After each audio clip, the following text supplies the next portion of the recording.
নমস্কার বন্ধুরা, মাই গার্ডেন্স ব্লগে আপনাদের স্বাগত জানাচ্ছি। শুভ সকাল সবাইকে। আজ আমি সকাল সকাল আমার ছাদ বাগানে চলে এসেছি, আর এখান থেকে আমি আজ লাল শাক তুলব। প্রায় মাসখানেক আগে আমি এখানে লাল শাকের বীজই ফেলেছিলাম। আর মাটি তৈরি করা লাল শাকের জন্য মাটি তৈরি করেছিলাম মূলত মাটি আর কম্পোস্ট সার দিয়ে। মাটি আর কম্পোস্ট সার মিশিয়ে আমি মাটি তৈরি করি। সেখানে এ লাল শাকে আমি কোনো কীটনাশক ব্যবহার করিনি, আমার এখানে কোনো কীটনাশক ব্যবহার করার প্রয়োজনই পড়েনি, আর কোনো রাসায়নিক সারও ব্যবহার করিনি। শুধুমাত্র শাকের বীজ ফেলার আগে মাটি আর কেঁচো কম্পোস্টটা মিশিয়ে মাটি তৈরি করেছিলাম। তারপর সেখানে বীজ ফেলে দেই, আর প্রতিদিন অল্প অল্প জল দিতে থাকি এবং সেখান থেকে চারা হয়। আর দেখুন আস্তে আস্তে বড় হয়ে শাকগুলো কত বড় বড় হয়েছে আর কত সুন্দর হয়েছে, তাজা হয়েছে। প্রত্যেকটা পাতা কিন্তু খুব সতেজ, কোনো পোকামাকড় আক্রমণ করেনি। খুবই সুন্দর হয়েছে, দেখতে খুবই ভালো লাগছে।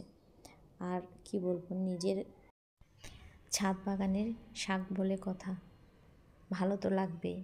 আমার তো অনেক ভালো লাগছে। আপনারাও চাইলে এভাবে ট্রাই করতে পারেন। এভাবে ছাদে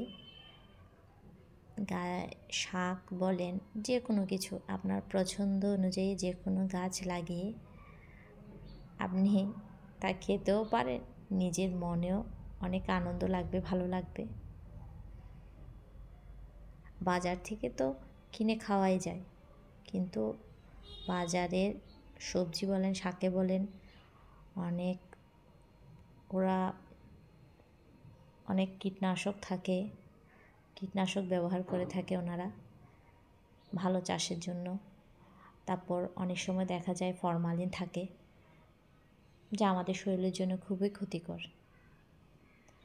আপনি নিজে করলে খুব কষ্ট বা শ্রম করতে হয় না। এখানে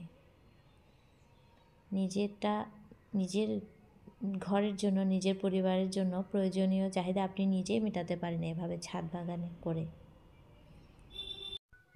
আর লাল শাক তো আমাদের শরীরের জন্য অনেক উপকারী। ছোট বাচ্চাদের জন্য তারা অনেক বেশি উপকারী। প্রচুর পরিমাণে ভিটামিন আছে এই লাল শাকে। শীতকালীন শাক।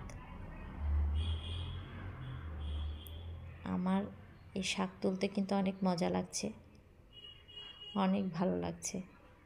একটা একটা করে তুলছি। আর যে ছোট ছোট শাকগুলো রয়ে গেছে, শাকের গাছগুলো, দেখা যাবে এই বড় শাকগুলো যখন আমি তুলে ফেলবো, সেগুলো তাড়াতাড়ি বড় হয়ে যাবে।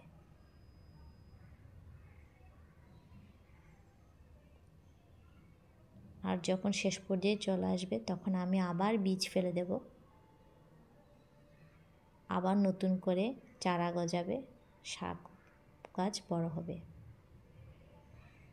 আপনারাও চাইলে এভাবে করতে পারেন।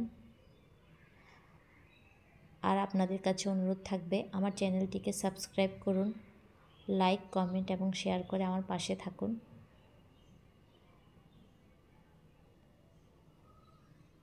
ভালো থাকবেন সবাই। সকলকে অনেক অনেক শুভকামনা রইল। আর এভাবে আমার মতো ছাদ বাগানে লাল শাক চাষ করে খাবেন। বাই। Thanks for watching.